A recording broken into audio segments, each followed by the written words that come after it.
Hello everyone, very good morning to all of you. आज के दिन की शुरुआत करेंगे 8 जनवरी 2022 के करंट अफेयर के साथ। पूरा वीडियो ध्यान से देखिएगा, हर एक क्वेश्चन इंपॉर्टेंट है। पीडीएफ और टेलीग्राम दोनों का लिंक आपको वीडियो के डिस्क्रिप्शन में मिल जाएगा, तो आप दोनों को अवेल कर सकते हो डिस्क्रिप्शन से। तो चलिए शुरू करते हैं आज का वीडियो। और पहला क्वेश्चन बहुत इंपॉर्टेंट है। पहला क्वेश्चन है, who has won Ramnath Goenka award in the photo journalism category. अभी हाल ही में फोटो पत्रकारिता के क्षेत्र में रामनाथ गोयनका अवार्ड से किसको सम्मानित किया गया है? तो ये सम्मानित किए गए हैं जिशान अकबर लतीफ। क्या नाम है? जिशान अकबर लतीफ। और बेसिकली इनको सम्मानित इसलिए किया गया है क्योंकि एनआरसी जो आया था ना, नेशनल रजिस्टर ऑफ सिटीजन, इन्होंने उसके ऊपर एक फोटो ऐसे लॉन्च किया था और उसमें लोगों का स्ट्रगल दिखाया गया था इनके द्वारा। तो इनके उस फोटो ऐसे की वजह से रामनाथ गोयनका अवार्ड से इनको सम्मानित किया गया है और इनके काम को सराहा गया है। अगला क्वेश्चन है, अभी हाल ही में भारत की ये कौन सी जगह है जहां पर लोसर फेस्टिवल मनाया गया? लोसर एक ट्रेडिशनल फेस्टिवल है जो कि बहुत प्राचीन काल से इस जगह पर मनाया आता चला आ रहा है। तो ये मनाया गया है लद्दाख के अंदर। और बेसिकली आपको बता दूं, लोसर को तिब्बतियन न्यू ईयर के नाम से भी जाना जाता है। लद्दाख के अंदर इस टाइम पे राधा कृष्ण माथुर की सरकार है। मणिपुर में बीरेन्द्र सिंह की सरकार है। आसाम में हिमांता बिस्व शर्मा है। और हिमाचल प्रदेश में जयराम ठाकुर की सरकार है।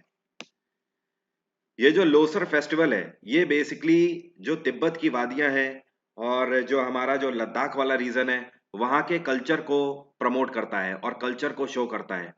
बेसिकली ये एक हंसी माहौल वाला त्योहार है और आपस में घुल मिल के और सारे गमों को भूल जाने वाला और साथ में अपने कल्चर को प्रमोट करने वाला एक त्योहार है।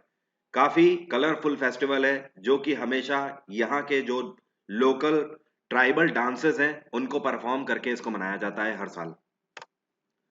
अगला क्वेश्चन है, ये कौन सी कंपनी है जिसने अभी हाल ही में इजराइल की एक नई कंपनी जो कि साइबर सिक्योरिटी कंपनी है जिसका नाम है सिंपलीफाई, इसको खरीद लिया है? तो ये खरीद लिया है गूगल ने। गूगल ने cyber security startup company simplify को अभी हाल ही में $500 मिलियन में खरीदा है। कितने में? $500 मिलियन। एंड गूगल की अगर बात करें तो इसकी स्थापना करी गई थी 1998 में। इसका हेडक्वार्टर है कैलिफोर्निया और गूगल के सीईओ है सुंदर पिचई। पिछले साल गूगल की जो पेरेंट कंपनी है अल्फाबेट, उसके भी सीईओ सुंदर पिचाई को अपॉइंट किया गया था। अगला क्वेश्चन है, who has achieved the first ever Guinness world record in numerology. आज तक किसी को भी अंक शास्त्र में गिनीज वर्ल्ड ऑफ रिकॉर्ड में शामिल नहीं किया गया है, लेकिन पहली बार ऐसा हुआ है कि ये भारतीय मूल के हैं जेसी चौधरी, जिनको अभी हाल ही में न्यूमरोलॉजी के क्षेत्र में गिनीज वर्ल्ड रिकॉर्ड में जिनका नाम दर्ज किया गया है। चौधरी जी ने अभी हाल ही में 6000 से ज्यादा पार्टिसिपेंट्स को सेटिस्फाई किया है एंशियंट साइंस पढ़ाकर, और वो भी न्यूमरोलॉजी से एंशियंट साइंस पढ़ाई हुई है। ये एक खास बात है। पूरी दुनिया से ये 6000 एस्पिरेंट्स आए हुए थे, जिनमें से कुछ यूएस से थे, कुछ ब्रिटेन से थे, कुछ भारत से थे और बाकी के कुछ मिडिल ईस्ट से थे। इस वजह से गिनीज वर्ल्ड रिकॉर्ड में इनका नाम शामिल हुआ है, जेसी चौधरी। नाम ध्यान रखिएगा।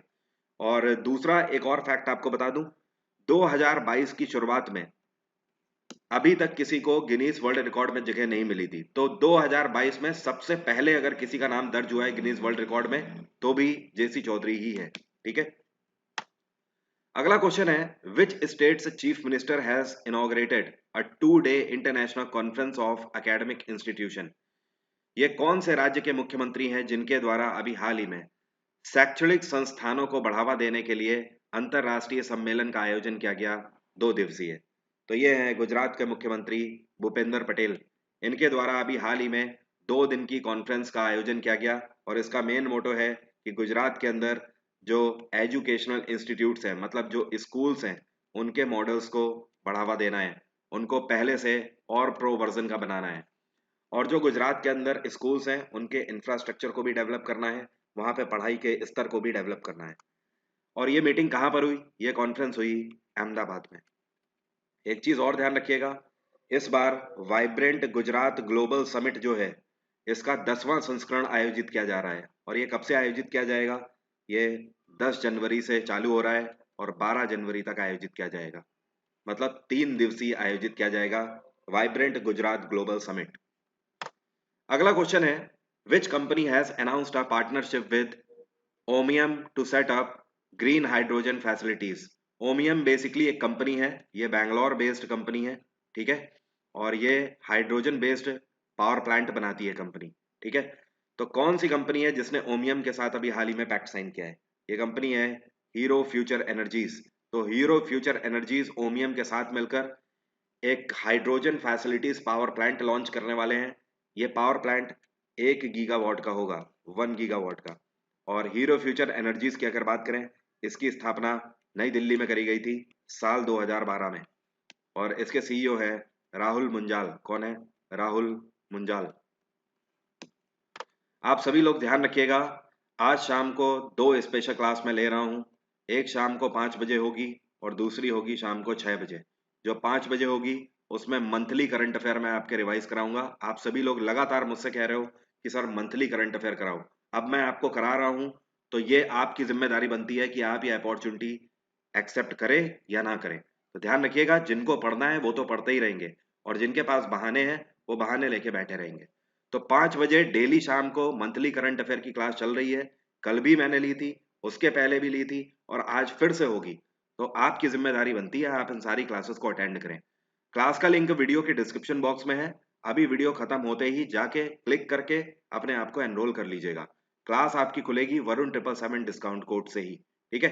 तो इस कोड से ही आपकी क्लास खुलेगी, इस कोड को ध्यान रखिए, वरुण 777। और शाम को 6 बजे जो दूसरी क्लास होगी वो स्टैटिक जीके की क्लास होगी।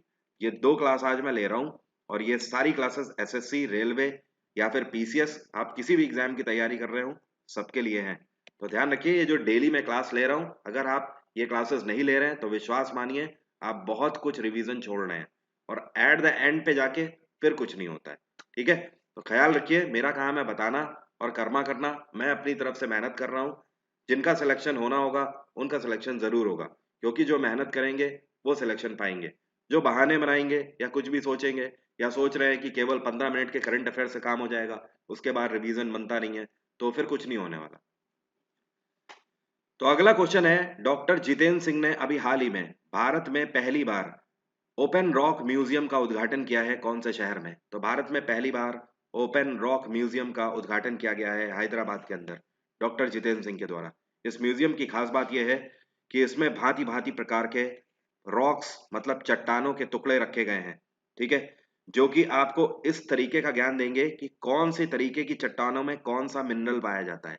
मिनरल का मतलब समझते हैं ना, जैसे कि लोहा हो गया, सोना, हीरा, अब्रक, तांबा, ये सब आपके क्या है? मिनरल्स हैं, और ये सब चट्टानों से ही तो निकाले जाते हैं। तो आप इस म्यूजियम में अगर जाएंगे तो आपको तरह तरह के भांति भांति के भारत के अंदर पाए जाने वाले जो रॉक्स हैं, चट्टानों की जो कैटेगरी है, वो यहाँ पर देखने को मिलेगी।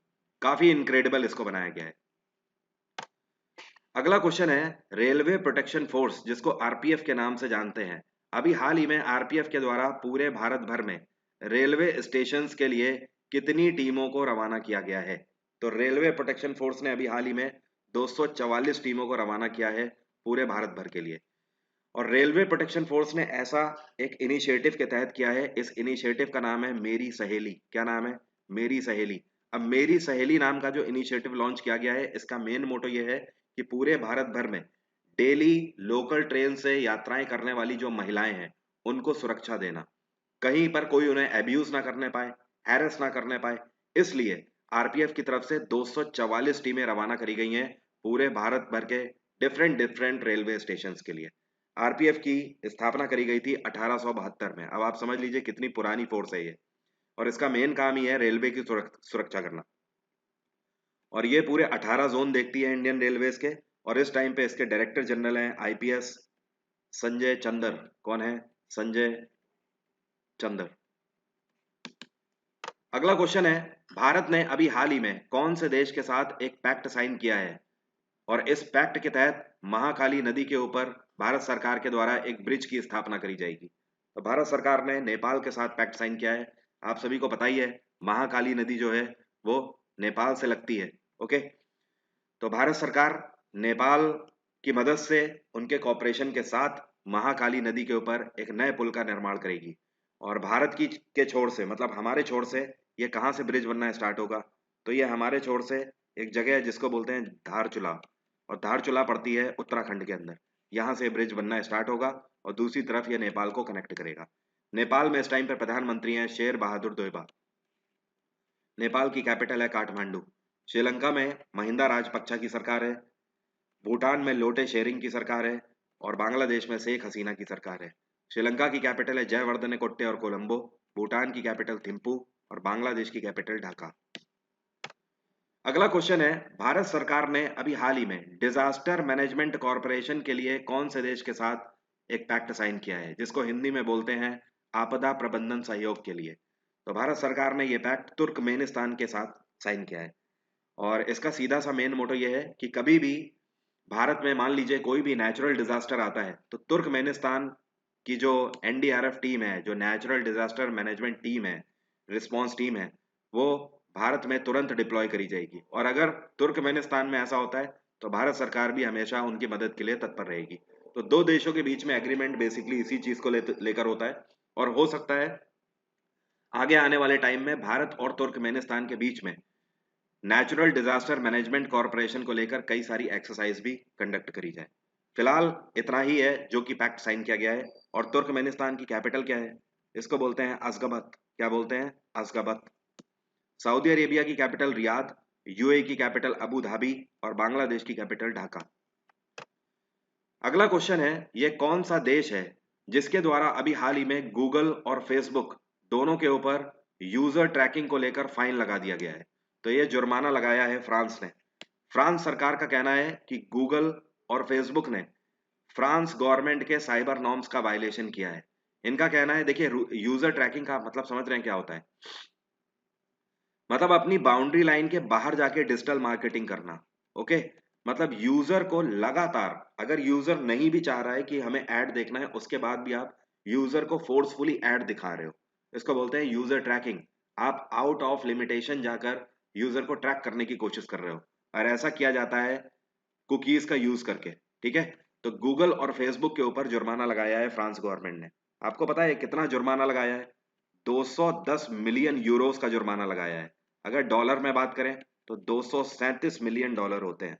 ओके, तो अगर आपसे डॉलर में पूछा जाए तो ध्यान रखिएगा 237 मिलियन डॉलर का जुर्माना लगाया गया है। बाकी फ्रांस में इस टाइम पे इमैनुअल मैक्रोन की सरकार है और फ्रांस की कैपिटल क्या है? पेरिस। यूएई की कैपिटल अबू धाबी, तुर्कमेनिस्तान की कैपिटल अशगाबत और रशिया की कैपिटल मॉस्को।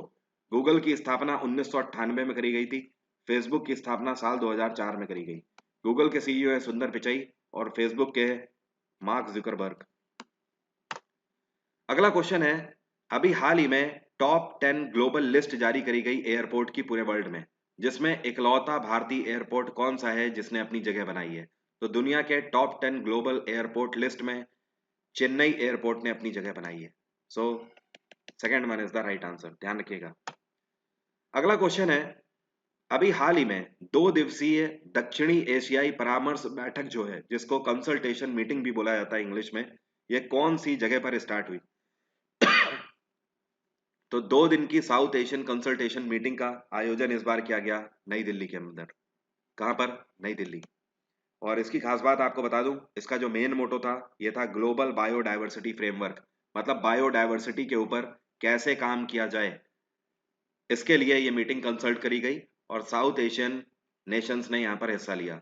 यहाँ पर हिस्सा लेने वाले देश थे इंडिया, पाकिस्तान, बांग्लादेश, श्रीलंका, नेपाल, भूटान, मालदीव्स, इतने सारे कंट्रीज थे। अगला क्वेश्चन है, अभी हाल ही में एससीओ के सेक्रेटरी जनरल के रूप में किसने चार्ज संभाला है? देखिए एससीओ का मतलब क्या है, इसको बोलते हैं शंघाई कोऑपरेशन ऑर्गेनाइजेशन।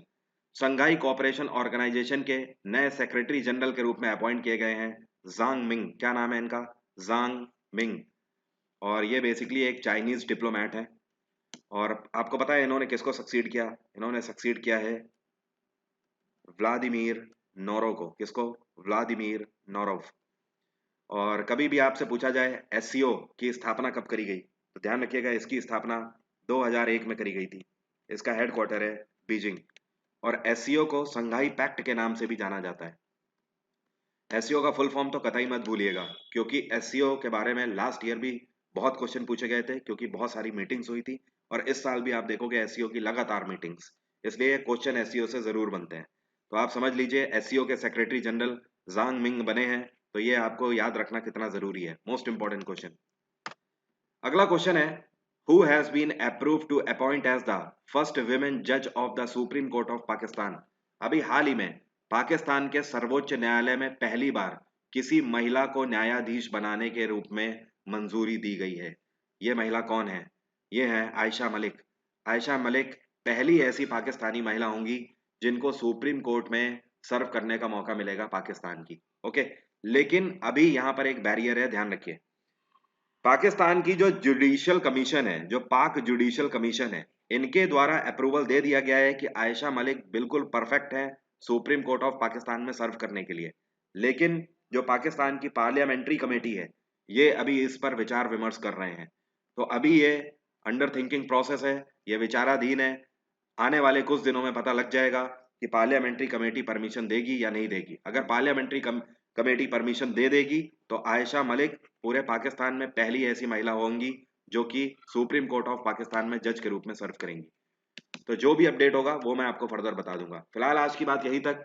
शाम की दोनों क्लासेस के लिए वीडियो के डिस्क्रिप्शन बॉक्स में लिंक है, जाके दोनों के लिए एनरोल कर लीजिए। और आपकी जो क्लास खुलेगी वो वरुण 777 कोड से ही खुलेगी, ध्यान रखिएगा। और हाँ, ध्यान रखिए सिर्फ 3 दिन आपके पास बचे हुए हैं। 12 तारीख से फुल फाउंडेशन बैच जीएसजीके का स्टार्ट होने जा रहा है अनअकैडमी प्लस में, जहां पर मैं history, polity, geography, science eco आपकी सब कुछ कवर कराता हूँ, एसएससी, रेलवे और पीसीएस तक के लिए। तो आपके पास 3 दिन का समय है, आप अनअकैडमी प्लस को सब्सक्राइब कर सकते हो वरुण 777 डिस्काउंट कोड से। इस कोड की मदद से आपको बेस्ट ऑफर टुडे का और साथ में 10% का डिस्काउंट मिल जाएगा। आज की बात यहीं तक। Bye bye, take care, have a nice day, आपका दिन मंगलमय हो।